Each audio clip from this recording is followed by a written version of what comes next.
Lezi ndaba zehora lesikhombisa sikwethulela zona bukhoma ekumkhulu le-SABC e-Auckland Park eGoli nazi ezinohlonze kusihlwa nje. Kwamukelwe izingane ezingaphezu kwama200 ezibhedlela zikahulumeni ezehlukene esifundazweni eGauteng ngosuku lokuqala lonyaka. Baba bengakawuthengi so ngiyajabula okunye angikwazi lo phakathi amanapukeni sinawo but azolekelela nalawo sikhwama naso sajabula kakhulu. Umnyango wezempilo KwaZulu-Natal wamukele izingane ezingaphezu kwe100 namhlanje njengoba bengenisa unyaka omusha u2025. The experience have taught us that visibility is the remedy and it can convince that we are indeed hard at work. Abezomthetho bathi azikho izigameko zokwephula komthetho ezibikiwe esifundazweni eGauteng njengoba bekubanjwe imicimbi yokungenisa unyaka omusha u2025.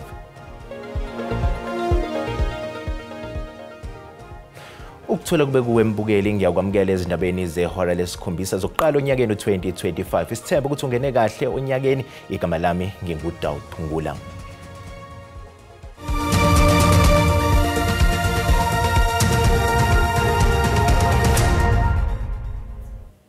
Kwamukelwe izingane ezingaphezu kwama200 ezibhedlela zikahulumeni ezehlukene esifundazweni eGauteng ngosuku lokuqala lonyaka.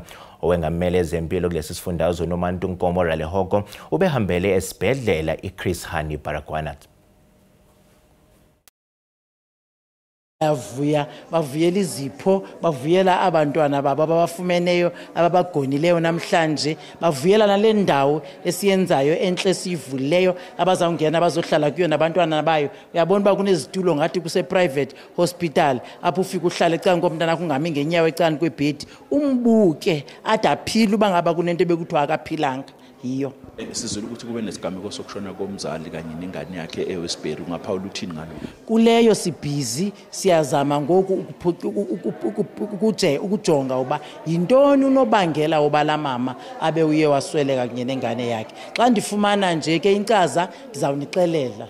Singakhula ngesikhathi sakho loyo ke umbukeli weindaba ze-SABC owengamele ezempilo la esifundazweni eGauteng uyachaza ke ukuthi ziyi13 ke izingane ezizelwe la ngibonile ke amehlo akhe agcwele inyembezi uthi ke uma ekhuluma ne-SABC lezi inyembezi zenjabulo ngoba ke uyayibona inqubekela phambili uke wakhuluma ke nethimba labahlengazi kanye nodokotela la kulesi sibhedlela ebancoma ngomsebenzi abawenzile leli wadi ke esikulo ke uyasho ukuthi iwadi ke elisha ceke nobuchule kanye nobuchwepheshe obuphezulu ke obucishe bufane ke noba seyibhedlela lezi ezimele phecelezi ama private hospital. Uyasho ke ukuthi ke uma ngabe kuukuthi ke ingane ithole umntwana ineminyaka eyi13 4 5 nesithupha kunefomu eligcwaliswayo oligcina lenza ukuthi ke umuntu ke owenze lokho noma okhuleliswe lengane egcine ke ekhalelwa amasongo kaSigonyela. Igama lami nguCalvin wakwaDludla endabeni ze-SABC ngibika ngiseSoweto. Njalo umnyango wezempilo KwaZulu-Natal uthe isifundazwe siqophe ukuzalwa kwezingane eziyi117 kulonyaka omusha ngehora lesithathu ntambama namhlanje. Owengamele lo mnyango noMagugu Simelane uqhube wathi uzibophezele ekulekeleleni labo mama ngokubhaliswa kwesitifiketi zokuzalwa. We offer our heartfelt congratulations. The birth of a child is a moment of great joy and responsibility. As government, we are committed to ensuring these little ones get the best start in life, including early birth registration to secure their legal status, facilitating registration for the child support grant for qualifying families. No mama bakuthokozele ukuqopha umlando wokubeletha ngosuku lokuqala lonyaka.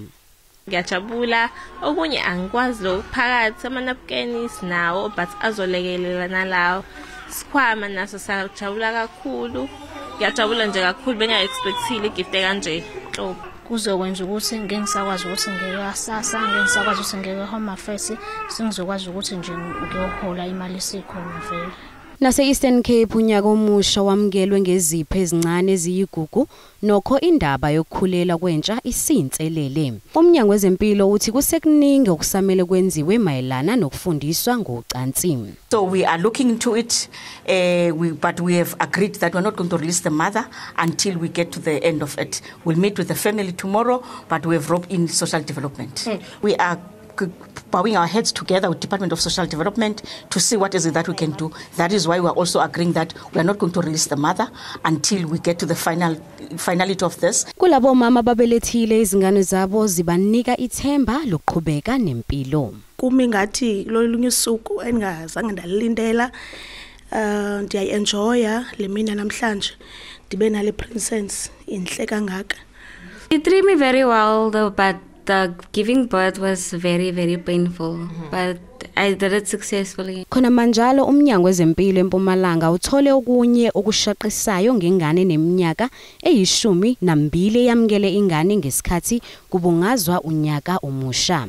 So far kunabantwana laba u42 labatelwe laba u28 bafana bese kusilaba u14 mantombazana. Lokhu kuyinkinga kakhulu sikubona sikurecordile so far abantwana labancane labathola abantwana sina 7 so far nomncane wakhona una 15 years. Lokhu sikwendile si department appointed director we forensic, and the first task lesimnikete yona ukuthi ke kufuna consolidate wonke lama teenage pregnancies la khona. Umnyango wezempilo uphinde waphana ngezipho komama abasanda kuzala njengengxenye yokugubha unyaka omusha. Esifundazweni eGauteng azikho izigameko zobubi ezibikiwe njengoba izobe ligubha ukungena onyakeni omusha. Ukhomishana wamaphoyisa kulesi sifundazwe uThomi Mthombeni kanye nezinye inhlaka zomthetho zithi zisebenze ngokuzikhandla ukuqinisekisa ukuphepha kwezakhamuzi. Njengoba izwe ligubha ukungena onyakeni omusha u2025, abezomthetho bathi bazoqhubeka nokusebenza ngokuzimisela ukuqinisekisa ukuphepha kwabantu. Amaphoyisa kwazile ukubopha bonke abenze okuphambene nomthetho ekakhulukazi ebebeshayela bedle ampunjwana. We have learned over the years, the experience have taught us that visibility is the remedy, and it can convince that we are indeed hard at work. So we're not only focusing on the roadblocks, but multiplicity of activities that we have put together as plans. They are now being implemented. Izikhulu zomthetho zithi zizoqhubeka ziqaphe ngesolokhozi kulesifundazwe. Issues of drugs will be looking into that, and of course, as I've indicated, your drunken driving. Those are the issues which we'll have to look at in ensuring that the communities are and they feel safe. Izakhamuzi zaseSoweto nazo zikuthokozele ukungena onyakeni omusha. Yes, I feel very positive. I feel very positive about the new year. I'm going for the money, I'm going for the wealth. Like towards my success, and also making sure that all my dreams and all my goals are coming true moving forward. Amaphoyisa omkhandlu udolobha nawo athi azoqhubeka nokunkanisa ezingxenyeni zegoli. Kusenjalo abantu abebehambela imbungazo yokuphela konyaka eThekwini namaphethelo bathi babekezelele imvula enamandla ukungena onyakeni omusha bezijuxuze bomnandini. Izinkumbi bezihambela imicimbi ehlukene bequketha amaciko, ezinye zalezi ihambele zithi zilindele okukhulu ku2025.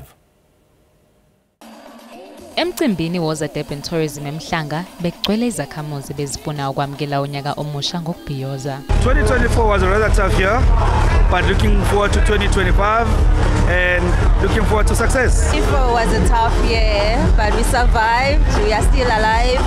My New Year's resolution is to live more next year, not to survive, and to travel around the whole of South Africa. 2024 for me was amazing, was truly amazing. I got to welcome my son into this world. Kusenjalo eMgungundlovu inkulungwane zabantu zibhiyoze emvuleni emcimbini iLast Dance Music Festival obubanjelwe eRoyal Showgrounds. Abanye baveze inhlelo zabo zalonyaka omusha. Phakathi kwazo ezithinta ukuzivocavoca, ukonga imali kanye nokunye. So my New Year's resolution is just to be healthier and to quit this. That's what we say every year, but yeah. I'm finishing up my MBA come next year, and then focus more on my businesses as well. I want to be alive in 2025, that's all. It's been a crazy year. 2024 has been a crazy year, so I just want to be alive. Sisathi kuwe ezitolo kanti uma sibuya sizokuphathela uDouble team. my highlight for this day has been to enjoy myself, feel relieved to start a new year and new beginnings. I unlock each and every success. Izinkulungwane zabantu zinikele eBhishi elisempumalanga yeMonti eEastern Cape namhlanje yize bekumenyezelwe ukuthi lizovalwa kwesikhashana njengendlela yokuqinisekisa ukuphepha.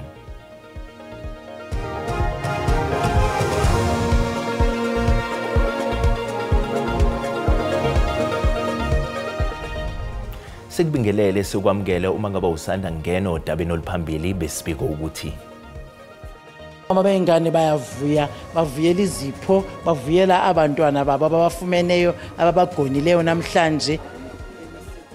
Kwemukelwe izingane ezingaphezu kwamakhulu amabili ezibhedlela zikahulumeni ezehlukene esifundazweni eGauteng ngosuku lokuqala lonyaka. Bukele sikukhumbuza ukuthi lezi indaba ziyatholakala ku YouTube na ku SABC Plus. Ngena kuzo uzicinga ngamagama athi SABC izindaba la kanjani uzosithola ngomjalo bazo. Ikapi ngenonyakeni omusha ngomfanekiso wezinhlaka ezehlukene ze-Cape Malay Choir emgwaqeni yaleli dolobha. Izinkulungwane zabantu zigcina usiko njengoba bephume ngomningi babo ukuzothambela lombukiso. Lona iwona mculo othakaselwa kakhulu ngalesikhathi sonyaka eqoqa imfanekisano yawo amalungu eqembu lomculo iCape Malay Choir akuqinisekisile ukuthi akekho phuthelwayo uma sekubala ukungena enyakeni omusha. The first Malay troupe that came from Java walked the streets of Cape Town. That was called the Star of Independence. So therefore we historically still walk on a New Year's Eve to ensure that we're keeping up that culture and the heritage. And what a beautiful place. The only place of significance that our Malay people have is now currently still the Boerkaap area.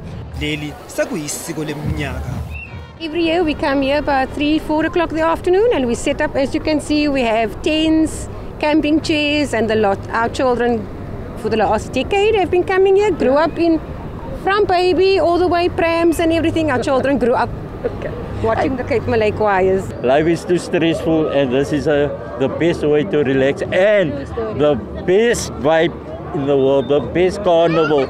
I can't wait for second New Year. Fundazi Western Cape bambisene nebhodi le-Cape Malay Choir kulolu hlelo. There's not one book written in this country by the Cape Malay Choir, for the Cape Malay Choir, about the history of the Cape Malay Choir. Many people have tried here and then, but the stories, the music, the rhythm, the stories that are in people's homes, the jackets that are hanging in somebody's cupboard, those things should be in our museums as the Western Cape government. And that is what we've been working on with the Cape Malay Choir the last few months. Emva kwesicelo ezinye izihlaka ze-Cape Malay Choir zivakashele Salt River. Izakhamuzi kanye nemindeni eminingi eMangaung eFree State zingenonyakeni omusha zizijabulisa emanzini kanye nangenyama yosiwe eMuscle Sport Resort eBloemfontein lapho imibhiyozo yonyaka omusha ibikhona. Izakhamuzi zaseBloemfontein zithokozele usuku lokuqala lonyaka omusha. Abanye bebhukuda kanti abanye beshisa inyama njengokosiko lwakuleli. Sekuwumkhuba kweminye imindeni ukuvakashela amabhaki njengalawa ngesikhathi sikaKhisimusi. Izakhamuzi kanye nemindeni eminingi eMangaung eFree State zingene onyakeni omusha zizijabulisa emanzini kanye nangenyama eyosiwe eMuscle Sport Resort eBloemfontein lapho imphiyozo yonyaka omusha ibikhona. Lezakhamuzi zithi ukubhukuda kuyindlela epholile yokwamukela unyaka omusha. Sekuwusiko lweminye imindeni ukuhambela amabhaki anje ngosuku lukaNcibijane. Umkhandlu iMangaung usuxwayise izivakashi ezizohambela amabhaki ukuba zijabule zizibheke ziphinde zilandele nomthetho ukuze zizophepha. Also want to make sure that those who are coming from outside, because it's that time of the year where we also open to hospitality as the metro. So this is the time when people are visiting Mangaung, and so would want them to enjoy. But also everyone must enjoy responsibly. There'll be a visibility of law enforcement, SAPS, and these are the people that we must give cooperation because they are not there to really persecute others, but they are there to assist and make sure that others are safe. Umasipala unxanxe izakhamuzi ukuba zisebenzise imigqomo kadoti ukulahla imfucuza emabhaki ukuze nabanye bazofika kuwo bawathokozele esahlanzekile. Isikhathi sama-holidays isikhathi esimnandi kwabaningi lapho kuhlangana khona imindeni kubungazwa impilo, kodwa lesi isikhathi esinzima kwabangenamakhaya njengoba kuyisikhathi sokubhekana nomzima bokuzama ukuthola ukudla kanye nendawo yokufihla ikhanda. Lesikhathi sonyaka sokubheka ngaphakathi kwabaningi ngase bekwenzile kana kusamele bakwenze, kodwa kwabangenamakhaya lesi isikhathi esinzima futhi esibatshengisa ukuthi impilo inzima kanjani. Iningi livika izimo ezingozi njengobugebengu kanye nesimo sezulu esingesihle. Esikivila bede kudu karikiro wethi mastrate. Kuba kuyisikhathi samaholidi ngila emgaqweni, anginalutho, angikwazi nokuthola umsebenzi ukuze ngisize umndeni wami. Kanye ibona thembe emndenini ukuthi babeke isinkwe etafuleni. Mo strate ngibele kore akibereki ene kenale bana ba leka. Angisikhethelanga kuba lapha nginezingane ezintathu ekumele ngizizamele. Nginethemba lokuthi ngizothola umsebenzi maduzane. Kulendlela ukuthi iqhubeke imvula kulesifundazwe, labantu kusamele balindele obunye ubunzima. Izinkulungwane zabantu zinikele eBhishi elisempumalanga yeMonti eEastern Cape namhlanje yize bekumenyezelwe ukuthi lizovalwa kwesikhashana njengendlela yokuqinisekisa ukuphepha. Awuzange ngiphatha kahle nakancane nje.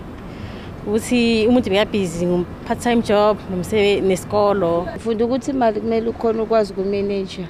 Ungavele uyisebenzise nje because at the end of the day usalunga nalutho.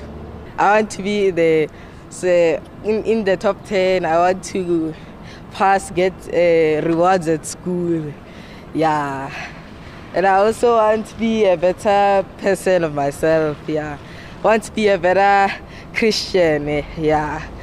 Going to the church and praying. Kufundwe izifundo ezinzima ngonyaka odlule ikakhulukazi ekuphatheni imali kangcono nokuncika emndenini nakubangani uma isimo sibanzima. I've learned a lot last year, but I hope for good things this year in the grace of God, of course. Kuningi nje sikufundile. Last year was pain and all that, but we left them there that side, right? So we hope nje usilonyaka ube muhle nje. Ungasileki. Ngilindele everything izoyenzeka kimi because umnyaka omusha ene ngijabulela ukuthi ngangena umnyaka omusha nginento ezinhle ezizongenzakalela no. Yabo. Because as life no difficult my son. Yabo. Khona manjalo abanye banethemba lobumbano kwezombusazwe. Lezo bekuyifiso zabantu ke zonyaka omusha uma sibela kulona kudaba unyaka omusha uvame ukuthi uphelezelwe ke izona ke lapha izinqumo ezinhle kakhulu so ke sizwe kubantu ukuthi ngabe kuhamba kanjani lokho. Eastern Beach eMonti lelo nelidumileyo xa kuthelekiswa namanye alishumi kulo masipala ombaxa iBuffalo City. Nangona bekukho imibhalo ethi makungangena kweli lwandle oluntu khangela ulandele lo myalelo. Bhalwe ngapha le sign ngapha nawuqunjwa ngapha namhlekazi. Yabona ngapha kuyaqutshwa kwela cala akuqutshwa. My highlight for this day has been to enjoy myself, feel relieved to start a new year and new beginnings. Unlock each and every success. Luphumela mina kulonyaka. Yabo. No God besendaweni engathi infal and right. Ukanti umasipala wasixeko saseBuffalo City uthi uhlele evundlile elindele nantoni na enokwenzeka. Only so much you can do, and our responsibility is just to make sure there's no drownings and to keep people in safe areas of swimming. Not that there's much safe area of swimming. There's a little bay there where everybody is congesting into, but if it gets too congested we'll have to think of evacuating everybody. For now everybody is enjoying themselves, and while they're listening to instructions it's still manageable. Sele kutshone umuntu omnye wade wabhubha kumalwandla lomasipala susela liqalile ixesha leziyunguma. Abongile Yankees kwiindaba ze-SABC eMonti. Umhlahlo wesimo sezulu yalandela emva kwekhefu nomadlamini.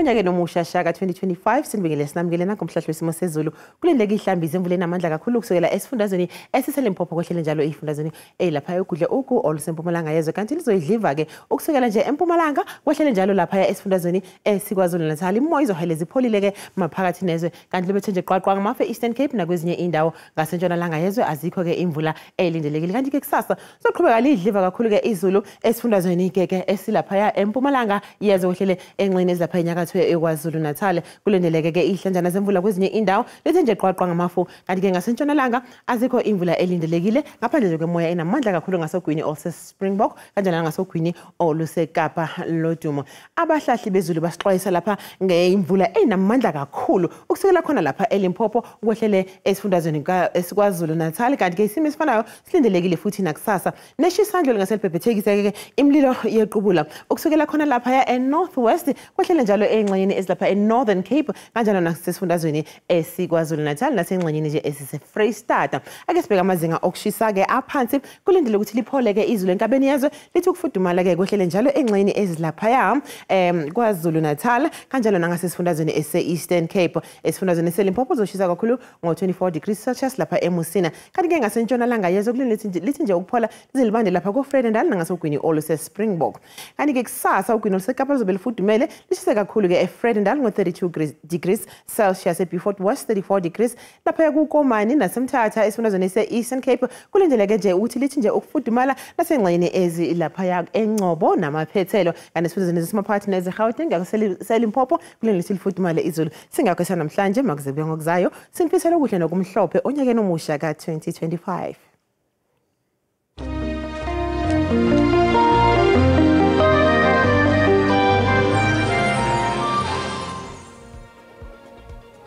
Bukele sizibeka lapho bese kuphathele zona ngolika Mageba kusasa bakhona kuza kwethu ngolimi lesiXhosa usale kahle.